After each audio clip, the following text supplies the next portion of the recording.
ప్రతి అడుగులో అభివృద్ధి, ప్రతి నిర్ణయంలో భవిష్యత్తు. రాయలసీమ ఒక సామాన్య రైతు కుటుంబంలో జన్మించి ఈ నేల తల్లి యొక్క విలువ తెలుసు, మన కష్టాలు తెలుసు, మన నష్టాలు తెలుసు. మన రాయలసీమ ముద్దు బిడ్డ గౌరవనీయులు మన ముఖ్యమంత్రి వర్యులు శ్రీ చంద్రబాబు నాయుడు గారికి, అట్లాగే ఇక్కడికి వచ్చిన ప్రతి ఒక్కరికి పేరు పేరున నమస్కారాలు తెలియజేసుకుంటూ, ఒకప్పుడు రాయలసీమ అంటే కరువు, వలసలు, లేకపోతే ఎండిపోయిన పొలాలు. కానీ ఇప్పుడు రాయలసీమ అంటే నీటి కోసం పోరాడే ప్రాంతం కాదు, నీటితో అభివృద్ధి చేసే ప్రాంతం అని, లేదంటే ఇక్కడ వెనకబడిన ప్రాంతం కాదు ఇది, ఇది అవకాశాలు మెండుగా ఉన్న ప్రాంతం.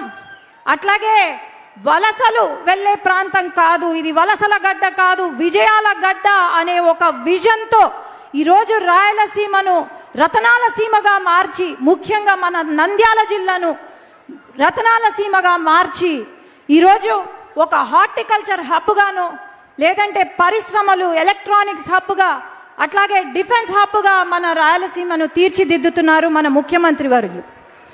ఈరోజు హార్టికల్చర్ అంటేనే ఏమి తెలియని ఒక స్టేజ్లో 5 సంవత్సరాల వైసీపీ పాలనలో గంజాయి హబ్బుగా మారుస్తూ ఉంటే మన ముఖ్యమంత్రి గారు ఈరోజు హార్టికల్చర్ హబ్గా దాదాపు మన రాయలసీమలోనే 55% కల్టివేషన్కి, అట్లాగే 6 లక్షల మంది రైతులు బాగుపడేలాగా ఈరోజు తీర్చిదిద్దుతున్నారు.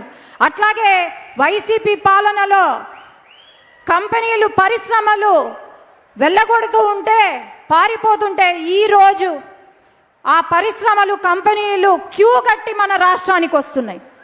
దాదాపు 25% పెట్టుబడులు మన రాష్ట్రంలో ఉన్నాయి. ఇవన్నీ మనం చూస్తున్నాం.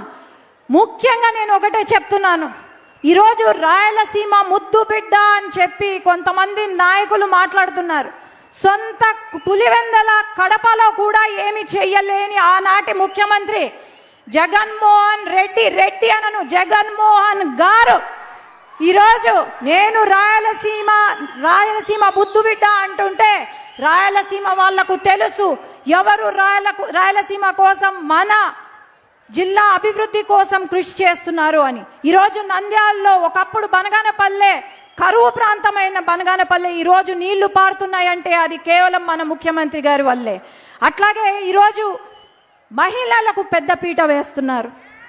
33% రిజర్వేషన్ అని వెయిట్ చేస్తున్నాం, అమలు అవుతుందా లేదా. కానీ ఈరోజు మన రాష్ట్రంలో, దేశంలో ఎక్కడా లేని విధంగా బిల్లు అమలు అయినా లేకపోయినా 33% రిజర్వేషన్ మహిళలకు ఉంటుంది అని చెప్పిన ఏకైక పార్టీ ఈ దేశంలోనే అంటే తెలుగుదేశం పార్టీ.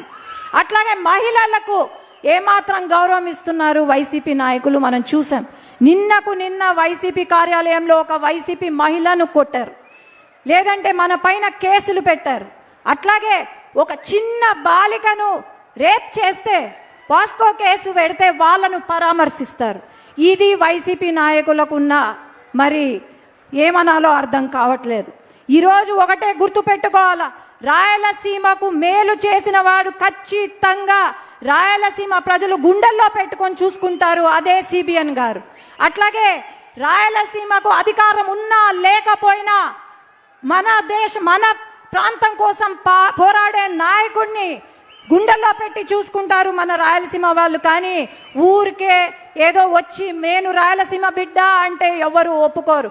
ఖచ్చితంగా ఈసారి సార్ మేము మళ్ళీ ఇక్కడ జెండా ఎగరేసేలాగా ఇంకొకసారి వైసీపీ జెండా ఎగరకుండా మేమందరం పనిచేస్తామని తెలియజేసుకుంటూ నమస్కారాలు తెలియజేసుకుంటున్నాను. జై తెలుగుదేశం, జై హింద్. ధన్యవాదాలు మేడం. నంద్యాల సమగ్రతను సమగ్రంగా వివరించిన మీకు కృతజ్ఞతలు తెలియజేస్తూ 25 రకాలైన హార్టికల్చర్ పంటలు వస్తాయి, దానికి చేయూతనిస్తాం.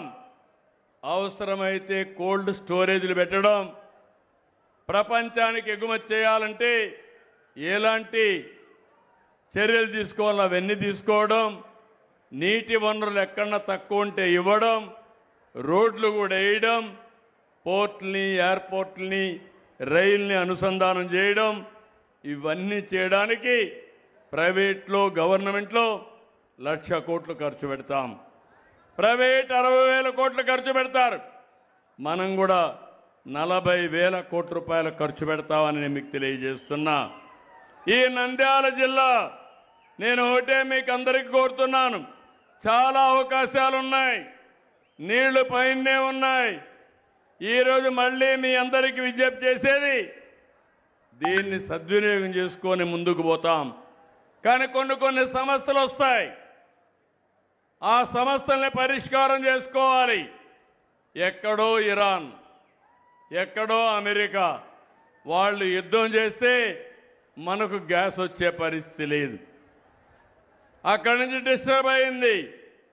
దాన్ని కూడా కేంద్రం కానీ రాష్ట్ర ప్రభుత్వాలు జాగ్రత్తగా ఇచ్చేసాం. కానీ ఇంకా కూడా ఆ సమస్య పరిష్కారం ఎప్పుడవుతుందో తెలియని పరిస్థితి. దీనివల్ల నిత్యావసర వస్తువుల ధరలు పెరుగుతున్నాయి, ఇంటర్నేషనల్ లాజిస్టిక్స్ డిస్టర్బ్ అవుతున్నాయి. ఎక్కడో ఇరాన్లో యుద్ధం జరిగితే రాయలసీమలో ఉండే అరటికి ధరబడిపోయే పరిస్థితి వచ్చింది. ప్రకాశంలో పండి టొబాకోకి ధర లేని పరిస్థితి వస్తూ ఉంది. ఈ సమస్యని పరిష్కారం చేసుకోవాలి. మీలో కూడా ఒక చైతన్యం ఉండాలి. మంచిని ప్రోత్సహిస్తూ దేశానికి ఏదైనా ఇబ్బంది వచ్చినప్పుడు సంఘటితంగా ముందుకు పోవాల్సిన అవసరం ఉంది. ఇంకో పక్కన ఈ సందర్భంలో ఎల్నినో సమస్య కూడా వచ్చింది. వాతావరణం సమతుల్యంగా లేదు, దానివల్ల వర్షాలు పడడం లేదు. ఇప్పటికే వర్షాలు పడాలి, వర్షాలు పడని పరిస్థితికి వచ్చింది. కృష్ణా నదిలో నీళ్లు రావడం లేదు, తుంగభద్రలో నీళ్లు రావడం లేదు. మన రాష్ట్రమే కాదు, మన దేశంలో, ప్రపంచంలో కూడా ఈ సమస్య వచ్చే పరిస్థితికి వచ్చింది. ఈరోజు ఇనమ్మా ఇను అమ్మాయి నా పక్కన, మీకు కొత్తగా నేర్చుకున్నారు ఈ డ్రామాలు. ఆ పక్కనుండు. పోలీసులు మీరు ఎవరైనా సరే ఇవ్వాలంటే ఆ పక్కనుండి నేను తీసుకుంటాను, మర్యాదగా మాట్లాడతాను. అంతేగాని మధ్యలో వచ్చి డిస్టర్బ్ చేస్తే మాత్రం మంచిది కాదు. మీ వ్యక్తిగత సమస్యల్ని ఈ పక్కకు రామ్మా, నువ్వు పక్కకు రా, నువ్వు చెప్పింది వినాలి. సమస్య పక్కకు తీసుకుని తెలిపెట్టి నాకు పరిచయం చేయండి. ఎవరు బై ఫోర్స్ తీసుకుపోవద్దండి. ఎవరైనా సరే ఇక్కడ ఏదైనా కాగితం ఇవ్వాలంటే ప్రత్యేకంగా ఇక్కడ కూర్చొని పెడతా, మీరు రండి, మీరు చెప్పిన సమస్యలు ఇంటా పరిష్కార దిశగా ముందుకు పోతానని మరొకసారి అందరికీ విజ్ఞప్తి చేస్తున్నా. సహకరించాలి. ఇలాంటి చేయడం కరెక్ట్ కాదు. గట్టిగా చెప్పండి, కూడా చెప్పండి చేయకూడదని. ఎక్కడో ఉంటారు, వేరే నియోజకవర్గంలో కూడా ఉంటారు. అక్కడి నుంచి ఇక్కడికి వచ్చి మధ్యలో లేచి మీటింగ్ కూడా డిస్టర్బ్ చేయడం కరెక్ట్ కాదు. ఇప్పటికే ఈరోజు మీరు చూస్తే అన్ని రిజర్వాయర్లో నీళ్లు తగ్గాయి. అంతేకాకుండా పోయిన సంవత్సరం ఈ సమయంలో 57% రిజర్వాయర్లో నీళ్లుంటే ఇప్పుడు 37% పడిపోయినాయి. ఇంకో పక్క 22% వర్షపాతం తక్కువగా పడే పరిస్థితికి వచ్చింది.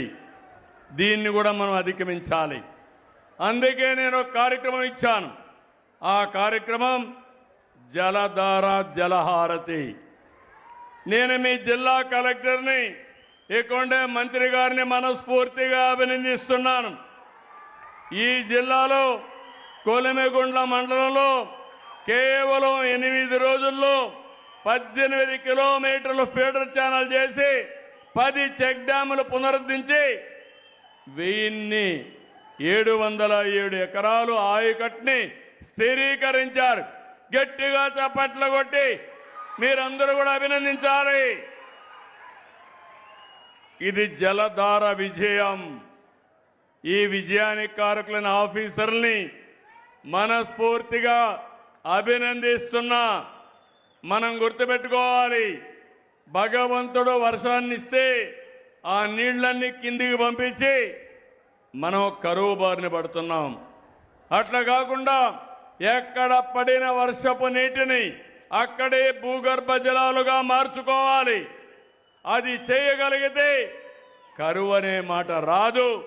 ఇది కాకుండా నేను ఆలోచించేది నదుల అనుసంధానం చేసి ఎప్పుడైనా నీళ్లు చాలకపోతే పైనుంచి కూడా వస్తాయి. అన్ని ప్రాంతాలకు కాలువలు వస్తాయి. అదే మన నదుల అనుసంధానం కూడా జరుగుతుంది. ఇంకో పక్క మైక్రో ఇరిగేషన్ కూడా తీసుకొస్తాం. మనం అన్ని ఇలాంటి కార్యక్రమాలు ఆలోచించి ముందుకు పోతా ఉంటే మన రాష్ట్రంలో ఒక పార్టీ ఉంది, గొడ్డలి పార్టీ.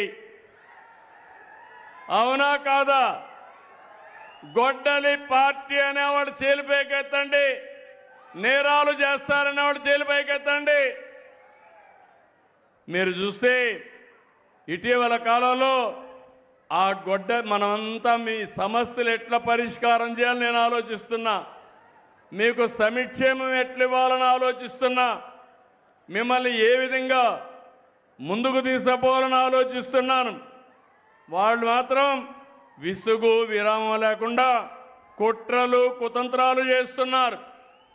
కులం, మతం, ప్రాంతం, వర్గాలుగా సమాజాన్ని ముక్కలు చేయాలని చూస్తున్నారు. ఇక్కడ ఎప్పుడు కూడా మీరు గుర్తుపెట్టుకోవాలి, ఒకప్పుడు రాయలసీమలో ముఠాలుండేటివి. ఈరోజు గర్వంగా చెప్తున్నా, రాయలసీమలో ముఠాలు లేకుండా చేసిన వ్యక్తిని నేనే. Party Telugu Desam party. ఇంకో పక్క హైదరాబాద్లో మత కలహాలు ఉండేటివి. మత కలహాలు పూర్తిగా అణచివేసిన పార్టీ తెలుగుదేశం పార్టీ. ఒకప్పుడు సిద్ధాంతపరంగా నక్సలైట్స్ ఉండేవాళ్ళు, దానివల్ల నష్టం అని చెప్పాను. వినలేదు. వినకపోతే లా అండ్ ఆర్డర్ మెయింటైన్ చేశారు. కడాన నన్నే చంపడానికి 2003లో 23 క్లేమోర్ మైన్స్ పెడితే నేను భయపడలేదు. సాక్షాత్ వెంకటేశ్వర స్వామి నన్ను కాపాడాడు. ఇది చరిత్ర. ఇప్పుడు ఆ పార్టీ కూడా లేకుండా పోయే పరిస్థితి వచ్చింది. ఏది కూడా మనం గుర్తుపెట్టుకోవాలి, ప్రజాస్వామ్యంలో హింసకు తావు లేదు. ప్రజల ఆస్తులకి ప్రాణాలకి రక్షణగా ఉండాలి. ఆడబిడ్డలు స్వేచ్ఛగా తిరగాలి. 1924లో ఎక్కడ చూసినా గంజాయి పంట పండించారు. ఏజెన్సీ ఏరియాలో పండించారు. దేశానికి ప్రపంచానికి ఉత్పత్తి చేశారు. డ్రగ్స్ వచ్చాయి. ఎక్కడ చూసినా చెడిపోయే పరిస్థితికి వచ్చారు. నేను ఎన్నోసార్లు చెప్పాను, గంజాయి తీసుకున్న వ్యక్తికి తల్లికి భార్యకు తేడా తెలియదు. తల్లిదండ్రులంటే వాళ్ళు లెక్క పెట్టుకోరు. అలాంటప్పుడు ఇలాంటి వ్యక్తులు వాళ్ళని ప్రోత్సహించి ఇప్పుడు కూడా రౌడీల్ని, గంజాయి బ్యాచ్ని, డ్రగ్స్ సేవించే వ్యక్తుల్ని, బ్లేడ్ బ్యాచ్ల్ని వైఎస్ఆర్ కాంగ్రెస్ పార్టీ ప్రోత్సహించే పరిస్థితి వచ్చింది. ఇక్కడుండే మీరు గుర్తుపెట్టుకోవాలి, 2 ఏళ్లలో ఎక్కడా లా అండ్ ఆర్డర్ ప్రాబ్లం లేదు. అదే వీళ్ళు అధికారంలో ఉంటే శ్రీరాముడి తల తొలగించారు. అంతర్వేదిలో రథాన్ని దగ్ధం చేశారు. దుర్గమ్మ గుడిలో వెండి సింహాల్ని మాయం చేశారు. ఒక్కదానిపైన కూడా చర్య లేదు. నిన్నే ఆదోని శివాలయంలో ఒక యువకుడు ఏకంగా అక్కడ పెట్టే దీపం, ఆ దీపంలో పోయి సిగరెట్ వెలిగించుకునే ధైర్యం చేశాడు.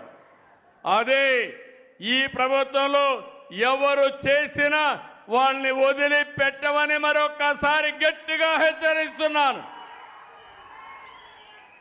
ఇంకొక పక్క దేవాలయాలన్నీ అపవిత్రం చేశారు. ఏకంగా తిరుమల లడ్డునే కల్తీ చేశారు. నెయ్యి కల్తీ, నెయ్యి కొనే పరిస్థితికి వచ్చారు.